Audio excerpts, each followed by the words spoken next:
આવી, જ્યાં મગફળી જે ખેડૂતોએ નથી પકવી એ ખેડૂતોના નામે કૌભાંડ કરીને ખોટી રીતે બીજા રાજ્યોમાંથી મગફળી લાવીને અહીંયા વેચાણ કરવામાં આવ્યું અને કરોડો રૂપિયાનો એ મગફળીની ખરીદીની અંદર નાબાર્ડ દ્વારા ભ્રષ્ટાચાર કરવામાં આવ્યો।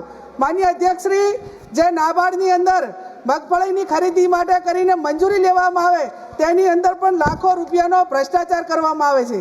માન્ય અધ્યક્ષશ્રી, ઓર્ગેનિક ખેતીની માગણી એ સમગ્ર દેશની અંદર થઈ રહી છે। ઓર્ગેનિક ખેતી કરવા માટે કરીને અલગથી બજેટની ફાળવણી કરવામાં આવે, એનું કારણ કે કેન્સર હોય, હાર્ટ એટેક હોય, આવી અનેક બીમારીઓના કેસો એ દેશની અંદર વધી રહ્યા છે।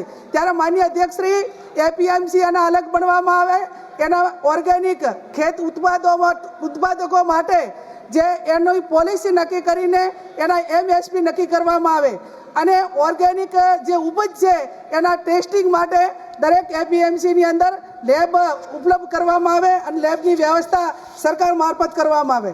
માન્ય અધ્યક્ષશ્રી, મારા તમામ સભ્યોએ જે બટાકા માટેની વાત કરી, હું જે જિલ્લામાંથી આવું છું તે બનાસકાંઠા જિલ્લો એ સમગ્ર દેશમાં સૌથી વધારે બટાકા ઉત્પન્ન કરતા ત્યાંના ખેડૂતો છે।